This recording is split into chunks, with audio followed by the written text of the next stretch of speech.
말씀 함께 읽도록 하겠습니다. 고린도후서 4장 7절에서 11절까지 말씀을 읽겠습니다. 고린도후서 4장 7절에서 11절까지 함께 읽겠습니다. 다 찾으셨으면 저와 한 목소리로 하나님의 말씀을 읽도록 하죠. 시작. 우리가 이 보배를 질그릇에 가졌으니 이는 심히 큰 능력은 하나님께 있고 우리에게 있지 아니함을 알게 하려 함이라. 우리가 사방으로 우겨쌈을 당하여도 쌓이지 아니하며 답답한 일을 당하여도 낙심하지 아니하며 박해를 받아도 버림받지 아니하며 거꾸로 떨림을 당하여도 망하지 아니하고 우리가 항상 예수의 죽음을 몸에 짊어지면 예수의 생명이 또한 우리 몸에 나타나게 하려 함이라. 우리 살아있는 자가 항상 예수를 위하여 죽음에 넘겨지면 예수의 생명이 또한 우리 죽을 육체에 나타나게 하려 함이라. 아멘. 우리는 계속해서 역전시키시는 하나님의 대한 말씀을 묵상하고 있습니다. 오늘도 그 이야기의 한 가지일 것 같습니다. 하나님께서 우리에게 보여주신 사건은 어느 하나 처음부터 평범한 것이 없습니다. 천지 창조의 이야기를 그 처음 사건이라고 말한다면 그 사건이 얼마나 평범하지 않은 사건인지를 여러분은 아실 것입니다. 창조한다라는 단어는 여러분이 익히 아시는 대로 아무것도 없는 곳에서 무언가를 만들어낸다는 뜻입니다. 흔히 들어오신 대로 무로부터의 창조입니다. 무엇 하나가 진화하고 진화해서 무언가가 되는 것이 아니라 아무것도 없었는데, 아무것도 볼품 없었는데, 무엇 하나 건질 만한 게 없는데 거기에서 놀라운 것이 만들어진다는 것이 창조입니다. 흑암과 혼돈 속에 빛과 질서가 생기는 겁니다. 흑암이라는 곳에서 빛의 가능성을 볼 수 없는데, 절망 가운데 희망의 빛을 볼 수가 없는데 그것을 만들어내시는 것, 그것이 창조라는 단어의 의미입니다. 그래서 하나님께는 평범함이라는 것은 결코 걸맞지 않는 단어일 겁니다. 이사야서를 통해서 우리는 다시 오실 메시아에 대한 한 예언의 말씀을 듣게 됩니다. 잘 아시는 말씀 기억하시겠죠? 이는 한 아기가 우리에게 낳고 한 아들을 우리에게 주신 바 되었는데 그의 어깨에는 정사를 메었고, 그다음 말입니다. 그의 이름은 기묘자라, 모사라, 전능하신 하나님이라, 영존하시는 아버지라, 평강의 왕이라 일컬음을 받을 거다 그랬습니다. 그분의 이름, 영존하시는 아버지이신 하나님이신 그분의 이름이 뭐냐면 기묘자랍니다. 기묘하다는 거죠. 이 기묘하다는 히브리어 단어는 펠레라는 단어인데 이 단어의 뜻이 뭐냐면 비범함이라는 뜻입니다. 그래요. 하나님께는 평범한 것이 없습니다. 하나님께서 일으키신 모든 사건은 평범함을 뛰어넘습니다. 삼손을 갖게 되었던 무렵에 하나님의 사자가 삼손 가정에 오십니다. 그리고는 그의 아버지였던 마노아를 만나죠. 그래서 그 삼손의 아버지가 마노아, 그가 하나님의 사자에게 묻습니다. 당신의 이름이 뭐냐고. 그때 하나님의 사자가 어찌 내 이름을 묻냐고. 나의 이름은 기묘니라. 똑같은 거죠. 기묘하다는 겁니다. 비범하다는 거죠. 여러분 그렇죠? 천지 창조만이 아니라 성서의 수많은 사건들은 비범한 사건입니다. 한낱 히브리 민족의 노예였던 요셉이 애굽의 총리가 되고, 거대한 홍해의 물결이 갈라져 마른 땅이 되고, 이스라엘 백성들이 걷는 다음에 그 물이 다시 되돌아와 모든 애굽 군대를 덮어버리고, 요단 강물이 양쪽으로 갈라서게 되고, 참으로 엄청난 경이로운 기묘한 사건들의 연속이죠. 지난 시간 말씀을 나눈 것처럼 아사 왕 때 구스 세라 왕의 100만 대군을 무찔렀던 이야기, 히스기야의 아수르 제국을 무찌른 이야기, 나아만 장군의 문둥병이 나았던 이야기, 골리앗을 물리친 어린 소년 다윗의 이야기, 사자굴에 던져뒀던 다니엘과 풀무불에 던져뒀던 세 친구의 이야기, 어느 하나 평범한 사건은 없습니다. 먹을 것이 없어 죽을 순간에도 하나님의 사자를 섬겼던 사르밧 과부의 가루통과 기름병에 그치지 않는 축복이 임한 것, 어느 하나 평범한 사건은 없습니다. 예수 그리스도께서 이 땅에 오신 이후의 사건도 똑같습니다. 동령녀 마리아에게 태어나신, 성령으로 태어나신 그분의 이야기가 어찌 평범한 이야기이겠습니까? 오병이어로 5,000명을 먹이고도 12광주리가 남았다는 이야기가 어찌 평범한 이야기이겠습니까? 죽은 나사로가 다시 붕대를 품고 풀고 살아난 이야기가 어찌 평범한 것입니까? 하나님의 모든 사건은 평범한 사건일 수 없습니다.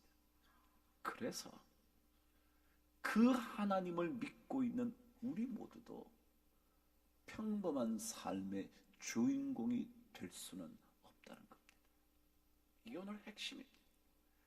어느 누구도 예수 그리스도를 만나서 평범한 인생의 주인공이 된다면 그것은 잘못 믿는 겁니다. 왜냐하면 하나님께서 그리스도인을 통하여 이루시는 모든 사건은 비범한 사건이기 때문에 그렇습니다. 그래서 우리도 그 비범한 사건의 주인공이 될 것이기 때문에 그렇습니다. 참 살기 힘들죠? 이 살기 힘든 세상에 발버둥 치면서 사는 것, 당연히 그래야죠. 그러나 그것만으로 그친다면 평범한 삶에 불과할 겁니다. 누구도 그렇게 살 거니까요. 열심히 땀을 흘리는 것, 칭찬받을 만한 일일 겁니다. 그러나 그것으로 그친다면 그 또한 어찌 비범함이 되겠습니까? 어느 누군들 땀 흘려 인생의 길을 개척하려고 하지 않는 사람이 어디 있겠습니까? 자녀를 위하여 부모가 헌신하고 희생하는 것, 마땅히 해야 하는 것입니다. 그것조차 하지 않는 부모가 많은 이 땅에 그런 부모님들 존중받아야 할 겁니다. 그러나 그것만으로 비범한 부모라고 말할 수는 없을 겁니다. 자식을 낳았다면 자식을 양육하고 책임지는 것, 그것을 위하여 헌신과 희생을 하는 것은 우리 부모의 마땅한 의무일 것이기 때문에 그렇습니다. 최선을 다해서 공부를 하고 직장을 갖는 일, 누구나 그렇게 하고 싶고 그렇게 할 수 있는 일인 것, 좋은 것이지만 그것만으로 끝난다면 비범한 일 아닐 겁니다. 그것은 평범한 삶이라 말할 겁니다. 그리스도인들은 하나님을 닮아서, 하나님의 형상을 닮아서, 하나님의 생명의 영을 받아서 그분께서 이루신 모든 사건의 주인공이 된다면 비범한 인생을 사는 사람이어야 합니다. 기사 하나가 눈에 띄었습니다. 최경주라는 사람이죠. 믿음의 좋은 운동선수라는 얘기를 듣게 됩니다. 그가 후배들을 모아놓고 이런 얘기를 했답니다. 더 버려라. 더 버려라.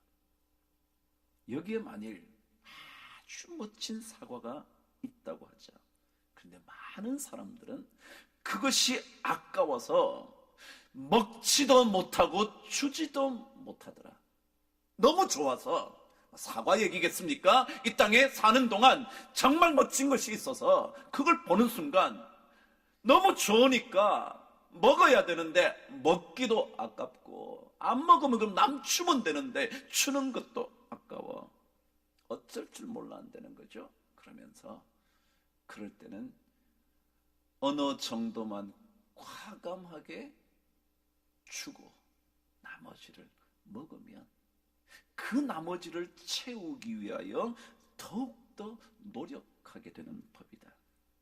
자신을 깎아내어버려야 새로운 의지와 인내와 정신력이 생겨난다. 마음을 비우지 않으면 아무리 좋은 것을 준다 해도 받을 수가 없다. 평범한 세상은요, 더 가져야 한다고 말하죠. 평범함이죠. 돈을 더 잘 벌기 위해서 더 좋은 직장을 가야 하고요, 더 좋은 직장을 가기 위하여 더 좋은 스펙과 대학 졸업장을 가져야 하고요. 이게 평범한 삶입니다. 힘겨운 삶일지는 모르지만, 그것을 이루기 위하여 애써야 하는 삶일지는 모르지만 평범한 삶에 불과합니다. 그러나 그런 세상에서 과감하게 한 부분을 떼어내어주고 나머지를 취하게 되면 부족한 것을 얻기 위해 더 몸부림치게 되는, 그게 진짜 비범함이라. 그리고는 그가 이렇게 말했습니다. 돈을 보고 운동을 하는 선수는 짐을 싸서 집으로 가는 게 좋다.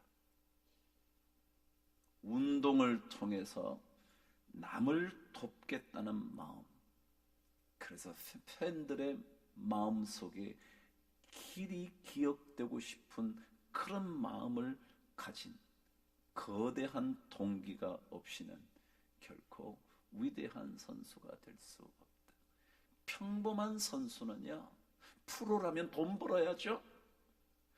돈의 액수에 따라서 그 선수의 값어치가 결정되는 프로 선수라면 돈 벌어야죠. 마땅하죠. 그러나 그것은 평범함이고요. 그러나 그 운동을 통하여 얻게 된 돈을 가지고 남을 도우기로 결정했다면 그게 위대함, 비범함의 인생이 된다. 그런다는 겁니다. 요즘 우리나라에 유명한 야구 선수 한 사람이 있습니다. 류현진이래요. 류현진. 어디가 있죠? 이야, 여자들도 다 아시네요. 하도 우리나라 선수가 잘해가지고요. LA 다저스의 선수로 갔죠. 너무 잘한대죠. 근데 제가 그 사람 얘기하려는 게 아니라 그 팀의 최고의 투수 한 사람이 있습니다. 그 사람의 이름이 클레이턴 커쇼라는 사람이랍니다. 겨우 나이 20 몇 살밖에 되지 않은 그가 최고의 투수랍니다. 근데 그는 독실한 그리스도인이라네요. 틈만 나면 하나님의 말씀을 묵상하고 성경 공부에 참여하고, 겨울 기간, 훈련이 없는 기간 한 달 동안이 되면 모든 짐을 싸서 아프리카 잠비아로 가서 고아원에서 아이들을 섬긴답니다. 신혼여행도 여행지를 찾아간 것이 아니라 아프리카를 찾아가 어린 아이들을 돌보고 신혼여행을 마치고 왔다네요. 참 대단한 친구죠. 근데 그가 이런 말을 했습니다. 신앙이 나를 성숙시켜 주었습니다. 그리고 신앙이 나의 삶의 스타일이 되어버렸습니다. 제가 하는 모든 일은 전부 하나님을 위한 것입니다. 내게 운동은 바로 그런 것 중에 하나이죠.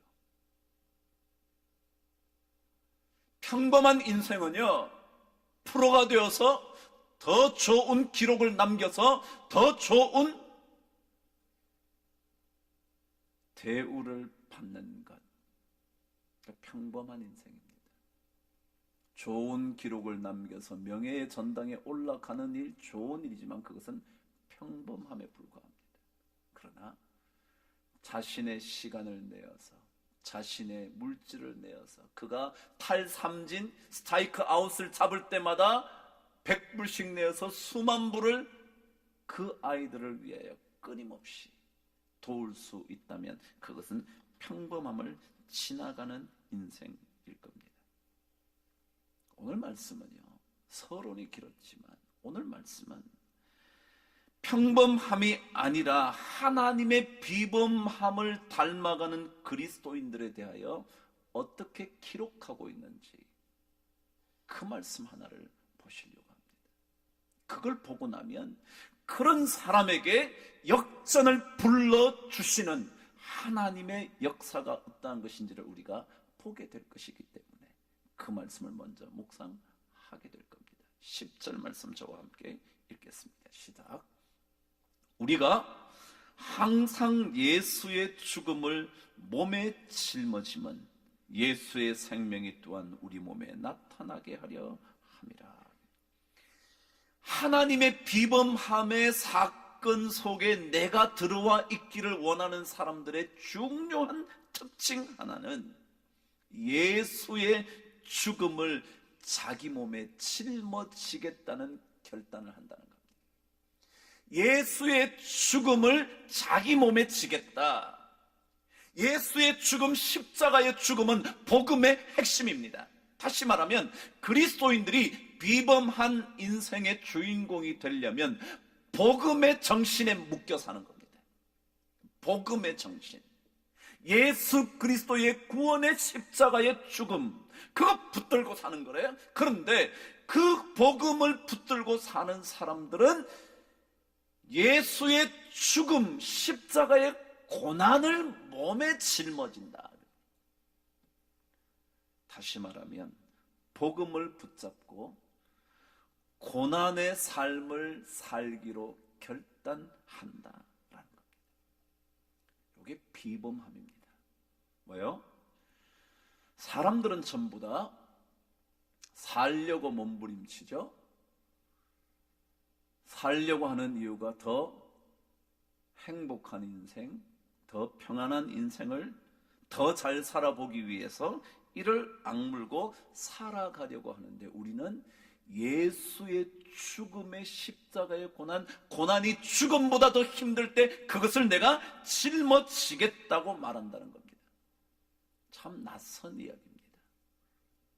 세상은 살아야 하고 더 좋은 것을 얻어야 하고 더 많은 것을 획득해야 하는데 그것이 아니라 예수의 죽음, 복음의 십자가의 고난을 내가 짊어지고 살겠다. 내 몸에 짊어지고 살겠다.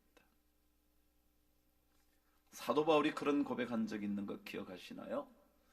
나는 이제 너희를 위하여 받는 괴로움을 기뻐하고 그리스도의 남은 고난을 그의 몸된 교회를 위하여 내 육체에 채우노라. 받는 괴로움을 기뻐하고 남은 고난을 내 육체에 채우려고 하는 인생이라는 건 좀 이상한 인생이에요. 평범하지가 않죠. 괴로움을 오히려 기쁨으로 여기고 아직까지도 남은 고난이 있다면 그 고난을 내 육체에 채우겠다고 결단하는 이것이 바로 예수의 죽음을 내 몸에 짊어지겠다고 말한다.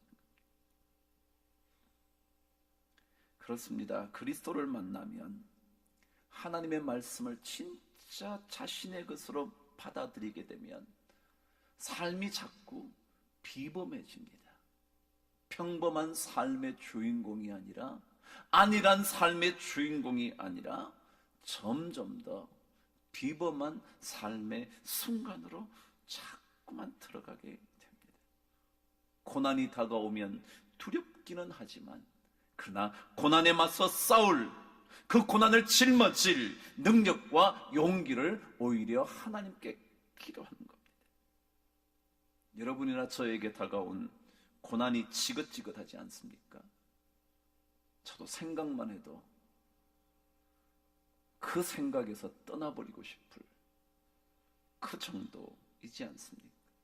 왜 이렇게 길고 긴 고난의 시간을 여러분의 인생에, 여러분의 가정에, 그리고 우리 교회에 주시는지 하나님을 원망하고 싶을 때가 많지 않습니까? 언제 이 고통과 고난을 거두어 가실 거냐고 우리가 울부짖으면서 혹시 기도하고 있지는 않습니까? 그러나 우리가 다시 기도해야 합니다.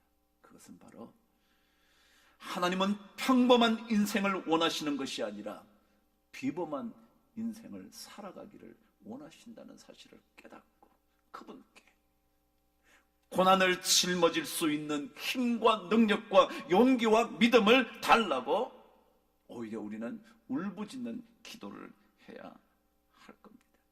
그리고 성큼성큼 고난을 향하여 걸어가면서 고난과 맞부딪혀서 그리고 그 고난이 어떻게 무너지게 되는지 마침내 확인해 볼 수 있기를 하나님께 기도해요.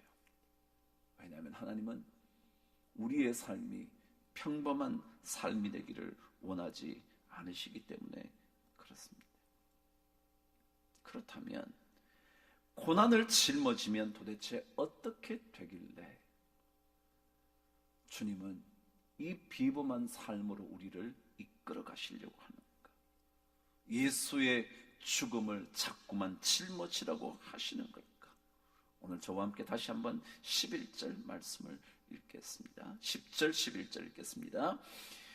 우리가 항상 예수의 죽음을 몸에 짊어짐은 예수의 생명이 또한 우리 몸에 나타나게 하려 함이라. 또요, 우리 살아있는 자가 항상 예수를 위하여 죽음에 넘겨짐은 예수의 생명이 또한 우리 죽을 육체에 나타나게 하려 함이라. 이 고난의 십자가를 짊어지기로 결정을 하면 그때부터 예수의 생명의 능력이 내 안에 나타나기 시작하기 때문에 그렇다. 다시 한번요. 왜 우리가 고난의 십자가 예수의 죽음을 몸에 짊어져야 하는가 하면, 아니 져야만 비범한 인생이 된다고 말하느냐 하면 그때라서야 예수의 생명의 능력이 내 안에 나타나기 시작하기 때문에 그렇다. 그전까지는 예수는 믿지만 예수 생명의 능력이 드러나지는 않는 삶이라는 거예요. 예수는 믿지만 평범한 삶이라는 거예요. 그런데 고난을 짊어지기로 결단하고 나면 그때부터 예수의 생명이 나타나게 드러난다 그런 얘기입니다. 예수 생명의 능력이 드러나기 시작을 한다는 거예요. 바로 이게 역전이죠. 왜요? 죽음의 십자가를 짊어졌는데 생명의 능력이 나타나는 겁니다. 고난을 받기로 작정했는데 고난 속에서 하나님의 더 크신 능력이 나타나는 겁니다. 힘겨워 죽을 것 같은데 그때부터 하나님이 역사하기 시작하는 겁니다. 내가 할 수 있는 정도가 아니라 내가 할 수 없는 더 큰 능력. 오늘 말씀 7절을 보면 이렇게 기록되어 있죠. 우리가 이 보배를 질그릇에 가졌으니 이는 심히 큰 능력은 누구에게 있고요? 하나님께만 있는 거예요. 심히 큰 능력, 보통 능력은 우리에게 다 있어요. 일할 수 있고요, 돈 좀 벌 수 있고요, 공부할 수 있고요. 그건 우리에게 있어요. 그런데 심히 큰 능력, 그는 하나님께만 있고 우리에게는 없다. 이 보배가 누군데요? 예수인데요. 이 예수를 우리가 짊어지면 이 예수를 우리 삶에 들어오게 하면 그때부터 생명의 능력이 나타납니다. 고난을 피함으로 안일한 인생의 주인공이 되는 것이 아니라, 그래서 그저 그런 평범한 인생의 주인공이 되는 것이 아니라 고난을 짊어짐으로써 예수의 생명의 능력과 빛을 경험하면 비범한 인생의 주인공이 되기 때문에, 그래서 우리에게 짐을, 십자가의 죽음의 고난의 짐을 짊어지라고 말씀하는 것입니다. 여러분 힘드시지 않습니까? 저도 그렇습니다. 다 피해버리고 싶지 않습니까? 저 또한 더 그럴 겁니다. 그러나 그리스도인들은 그런 사람이 아닙니다. 다시 한번 하나님 앞에 바로 서서 고난을 이기고 고난을 짊어지고 고난을 지고 갈 힘을 달라고 간구함으로 예수 생명의 능력이 우리 안에서 역사할 수 있도록 만드는 것, 그것이 바로 그리스도인들의 비범한 삶인 겁니다. 그래서 바로 이 예수의 생명이 우리 안에서 역사하기 시작할 때, 그때 우리의 삶 속에 더 놀라운 역전의 일들이 막 벌어진다는 사실을 오늘 7절부터 8절, 9절까지 설명을 하는 겁니다. 먼저 7절을 다시 한번 읽어보죠. 시작. 우리가 이 보배를 질그릇에 가졌으니 이는 심히 큰 능력은 하나님께 있고 우리에게 있지 아니함을 알게 하려 함이라. 무슨 얘기냐면 예수님의 능력이 우리 안에 들어오면 그때부터 우리 인생이 질그릇의 인생에서 무슨 그릇으로요? 보배를 담은 그릇으로 바뀌어간다. 질그릇에서 보배 그릇으로. 질그릇이 뭐예요? 진흙 그릇입니다. 진흙 그릇이요. 무슨 뜻일까요? 쉽게 깨어질 수 있는 그런 그릇이다 라는 거죠. 여러분의 인생 얼마나 연약합니까? 쉽게 깨어집니까? 말 한마디에 하루 종일의 감정을 상하게 되고요. 조금만 어려우면 한 달 내내 삶이 불편하고요. 조금만 두려움이 생기면 내 삶의 모든 기쁨이 기쁜 것 하나 없는 것 같은 그런 인생이 되어버리는 깨어지기 쉬운 그릇, 질그릇이죠. 건강도 잘 지키고 있다가 어느 순간 한번 무너지면 아무것도 아닌 질그릇 같은 인생.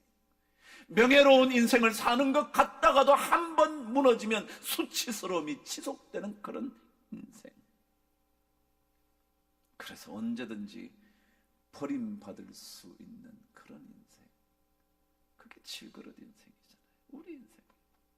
좋은 것 같다고도 잘 나가는 것 같다고도 한번 얹자고 그러면 그 다음은 그냥 끝이에요. 뭐 명예로운 직함을 가지고 뭐 이 땅에서 뭐 잘 나가다가도 조금만 시간 지나면 끝이에요. 질그릇 같은 인생. 돈 좀 있다고 펑펑 대지만요, 금방이요. 금방이요. 요즘 뭐 많이 보잖아요. 뭐 잘 나가는 것 같다가 한번 뭐 수사 한번 하고 나면 완전 완전 그래요. 이게 질그릇 같은. 근데 예수 그리스도 그분이 우리 안에 들어오면 질그릇이 보배 그릇이 된다.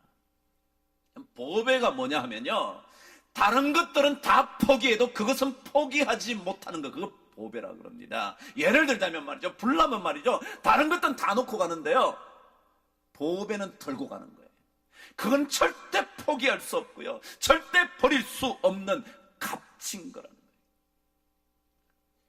우리 그리스도인들이 절대 버려지지 않는 인생이 되기 위해서는 예수의 십자가의 죽음의 고난을 짊어지겠다고 할 때에만, 그래서 그때 예수의 생명의 능력이 들어올 때만 보배가 되는 겁니다. 보배 그릇이 되는 겁니다.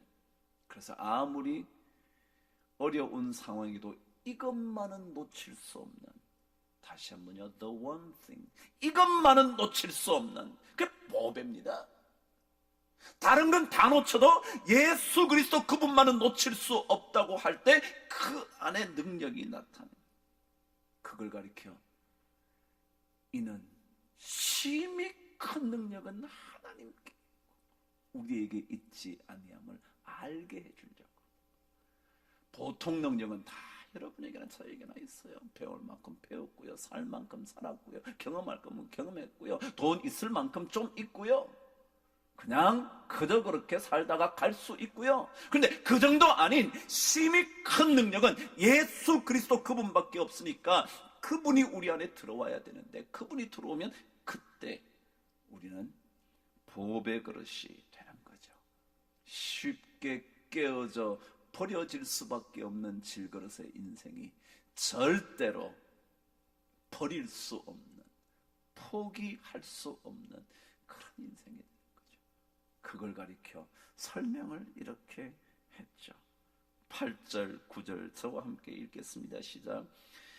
우리가 사방으로 우겨 쌈을 당하여도 쌓이지 아니하며 답답한 일을 당하여도 낙심하지 아니하며 박해를 받아도 버림받지 아니하며 거꾸러뜨림을 당하여도 망하지 아니하는 그런 인생이 된다. 그래요. 사방에 우겨쌈을 당하죠. 그러나 역전이라는 것은요, 우겨쌈을 당했는데 안 쌓이는 거예요. 포위되지가 않는 거예요. 자꾸만 포위해 들어오는데 그것이 우리에게 위협이 안 되는 거예요. 포위에 들어오면 우리는 꼼짝할 수가 없는데 우리는 점점 더 거대한 하나님의 능력, 심히 큰 능력을 자꾸만 경험하게 돼요. 언제요? 예수의 죽음을 우리 몸에 짊어지려고 할 때, 그 고난을 짊어지고 갈 수 있는 힘과 믿음과 용기를 달라고 주님 앞에 기도할 때 우리는요, 점점 더 우리를 포위하고 있는 사람들보다 더 큰 하나님의 군대와 병거와 불말들을 보게 된다는 거예요. 그래서 우리 삶이 자꾸 역전돼요. 답답한 일을 당하죠. 가슴이 답답해 죽겠죠. 답답하죠. 참 진짜 그런 때가 참 많죠. 그런데요, 우리는 그것 때문에 낙심하지 아니한대요. 답답한 일을 당하여도 뭐요? 낙심하지 아니해요. 어쩔 줄 몰라서 당황하고 있을 때, 영어는 perplexed, 어쩔 줄 몰라 할 때 그래도 절망에 빠지지 아니해요. But not in despair. 절대로 절망 속에 빠질 수 없어요. 그 다음 뭐예요? 박해를 당해도 뭐 하지 않는다고요? 박해를 당해도, 그래서 완전히 끝장났지, 버려지는 줄 아는데 버려지지 않는. 제가 얘기했잖아요. 질그릇은 깨지면 버려지는 거예요. 그런데 보배 그릇은 포기할 수 없어서 버릴 수가 없는 거예요. 그리고 거꾸러뜨림을 당하여도, 완전히 낙다운이 되어도요, 망하지 아니하는, 이게 바로 하나님의 형상을 닮은 비범한 인생의 주인공인 여러분과 우리의 인생임을 저는 믿습니다. 하나님은 우리를 평범한 삶의 주인공으로 만들고 싶어 하지 않습니다. 그분의 모든 사건이 비범함의 사건이었듯이 그분의 이름이 비범한 분이라는 뜻을 가진 것처럼, 그분의 이름이 기묘자이신 것처럼, 그분을 닮아가는, 그분의 호흡과 그분의 생기를 받은 우리도 그분처럼 닮아가기를 원하신다는 것. 여러분 안에 예수의 죽음을 몸에 짊어지기로 결정하면 예수를 내 삶의 능력으로 받게 되어 그때부터 질그릇이 아니라 보배 그릇이 된다는 이 믿음을 가지고 우리 또다시 한 걸음씩 한 걸음씩 전진할 수 있는 모든 성도들 되시기를 주의 이름으로 축복합니다. 기도하겠습니다. 하나님 아버지, 힘들지만 오히려 그 고난을 짊어지기로 결단하고, 그리함으로 우리 안에 예수 생명의 능력이, 심히 큰 능력이 우리의 능력이 될 수 있도록 도와주시옵소서. 그래서 우리의 삶이 그저 그런 평범한 인생이 아니라 하나님을 닮은 비범한 기묘한 인생의 주인공 다 되도록 도와주시기를 예수 그리스도 이름으로 기도드리옵나이다.